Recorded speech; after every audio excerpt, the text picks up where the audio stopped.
올해 41살인 심광섭 씨는 3년 전 그날을 잊을 수 없습니다. 야근을 하면 피로가 며칠씩 이어지고 어깨가 너무 무거워 병원을 찾았는데 심각한 고혈압 진단을 받았습니다. 혈압이 되게 높게 나왔습니다. 그러니까 의사님께서 이제 체크하시기로는 180에 130 정도로 상당히 높다고 위험하다고 말씀을 해주셨습니다. 당시 심 씨의 몸무게는 과체중에 해당하는 78kg. 잦은 폭식과 운동 부족 등 건강에 무관심했던 생활 습관이 고혈압으로 나타난 겁니다. 상당히 놀랬었죠. 집사람도 그렇고 아기는 뭐 이제 아직 그때 당시에는 유치원생이었으니까 그런 느낌은 없었는데 집사람은 몸이 그렇게 뭐 심하게 나쁘진 않은데 혈압이 높다라고 하니까 좀 많이 좀 놀랐었습니다. 심 씨의 생활은 그날 이후 달라졌습니다. 평소 야외 활동이라곤 가벼운 산책이 전부였던 그가 경기도 성남의 집부터 서울 삼성동 사무실까지 자전거로 출퇴근을 시작했습니다. 처음에는 이제 25km라고 그러면 되게 먼 걸로 생각해가지고 사실 처음에 시작할 때는 시간도 많이 걸렸었어요. 그러니까 2시간 가까이 걸렸었는데 타다 보니까 이제 몸에 이제 맞춰져서 이제 체질이 돼서 이제 1시간 10분 정도로 많이 줄게 됐습니다. 지금은 뭐 적당한 운동 시간인 것 같습니다. 일주일에 3일씩 3년 동안 꾸준히 자전거로 출퇴근을 하는 동안 허리둘레는 4인치가 줄었고 몸무게는 10kg이 넘게 줄어 66kg을 유지하고 있습니다. 혈압약은 여전히 먹고 있지만 하루 4알에서 2알로 줄었다고 하는데요. 운동은 새로 얻게 된 건강한 삶과 같습니다. 자전거로 출퇴근하는 거는 저에게 있어서 이제 여유이고 또 하나는 저에게는 커다란 축복인 것 같습니다. 저에게 많은 건강을 주고 삶의 여유를 주고 주변의 소소한 일상을 돌아보게 해줄 수 있는 커다란 이제 저에게는 축복인 것 같습니다. 지난 10여 년 동안 우리나라의 비만율은 1.2배, 고지혈증 유병률은 1.7배가 증가하는 등 성인병 발생이 크게 늘어나고 있는데요. 이에 따라 예방적 건강관리가 중요해졌고 이제는 생활체육을 소비가 아닌 건강한 삶을 위한 투자의 관점으로 봐야 한다는 목소리가 높습니다. 높은 유병률로 인한 의료비 지출도 꾸준히 늘어 지난 20년 동안 11배 가까이 증가했는데요. 특히 노인 진료비는 전체 진료비 가운데 34%를 차지할 정도로 매년 비중이 커지고 있습니다. 따라서 100세 시대를 맞아 생활체육을 활성화한다면 늘어가는 의료비 부담을 줄일 수 있을 것으로 정부는 분석하고 있습니다. 한 연구기관에 따르면 1인당 규칙적인 체육활동 효과가 1인당 연간 46만 원의 의료비 절감 효과가 있다고 합니다. 국가적으로 따지면 11조 원 정도 된다고 하는데요. 상당히 큰 금액입니다. 그래서 결국은 이 계획을 통해서 생활체육을 활성화시키면 의료비를 절감할 수 있는 것뿐만 아니라 개인의 삶의 질도 이제 높일 수 있는 그런 두 가지 효과가 있다고 생각됩니다. 하지만 우리 국민의 생활체육 참여율은 매우 저조한 실정인데요. 지난해 일주일에 한 번 이상 생활체육을 한 국민은 43% 수준으로 국민 절반은 체육 활동을 전혀 하지 않은 것으로 나타났습니다.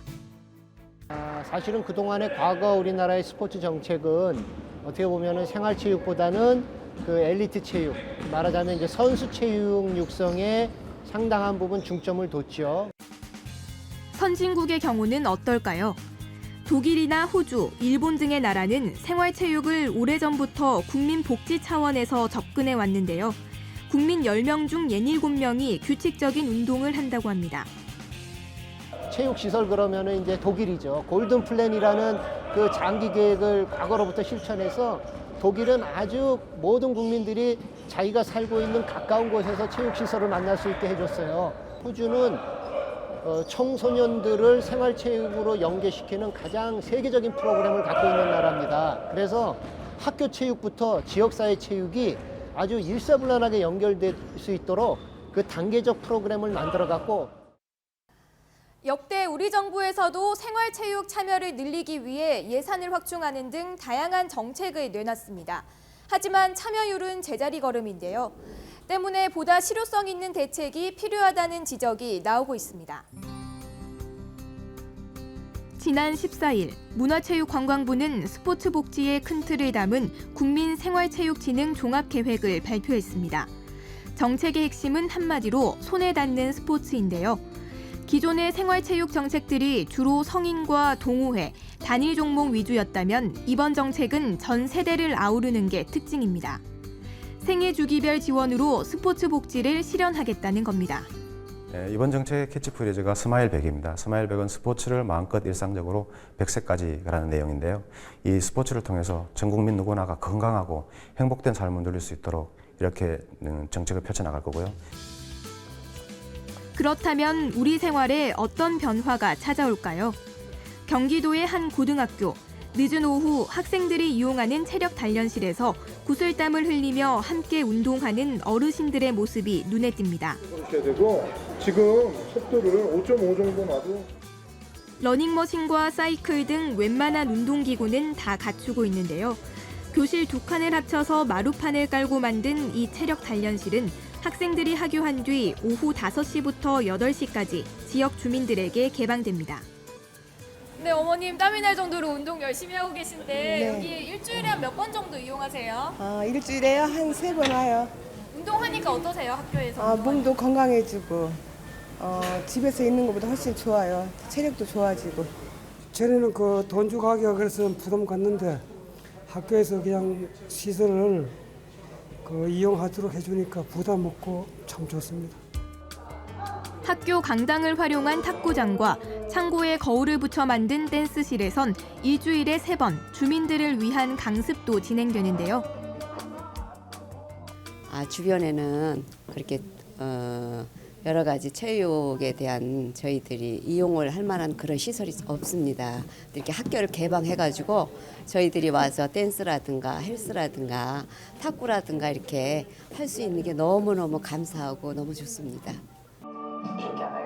경기도에서 학교의 시설 사용료와 임대료, 강사비 등을 지원해 주민들은 추가 비용 없이 이용할 수 있고 학교는 주민들과 소통할 수 있어 좋다는 입장입니다.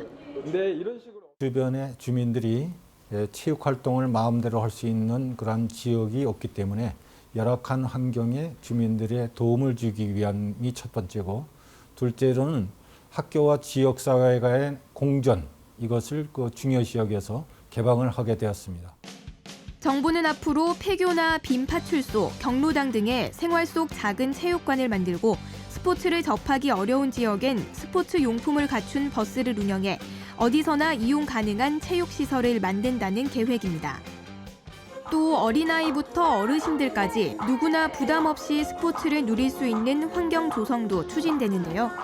리듬을 타는 팔과 다리. 댄스 스포츠 수업에 임하는 어르신들은 어느 때보다 진지하면서도 흥겨워 보입니다. 두 분이 함께 와서 스포츠 댄스 배우시니까 어떠세요? 굉장히 부부 사이가 굉장히 좋아지는 것 같습니다. 어머님은 어떠세요? 네, 즐거워요, 항상. 몸도 좀 가벼워지는 것 같고 모든 게 활력이 있는 것 같아요. 환갑을 훌쩍 넘긴 나이에 처음엔 춤을 춘다는 게 쑥스러워 망설였지만 몸을 움직이고 사람들과 부대끼며 행복감은 커졌습니다. 정부는 노인과 유소년 전문 체육 지도자 양성을 확대하고 순회지도와 운동용품 보급을 늘려 국민 누구나가 공평하게 지도를 받고 체육 활동을 할 수 있게 한다는 계획인데요. 이를 통해 생활체육 참여율을 오는 2017년에는 60%까지 끌어올린다는 구상입니다. 생활체육은 국민의 기본적인 권리이자 국가가 무한히 지원해야 하는 사회 서비스로 자리 잡아가고 있는데요. 국민 대다수가 질병 걱정 없이 건강하고 행복한 삶을 영위하는 복지국가. 생활체육에 그 답이 있습니다.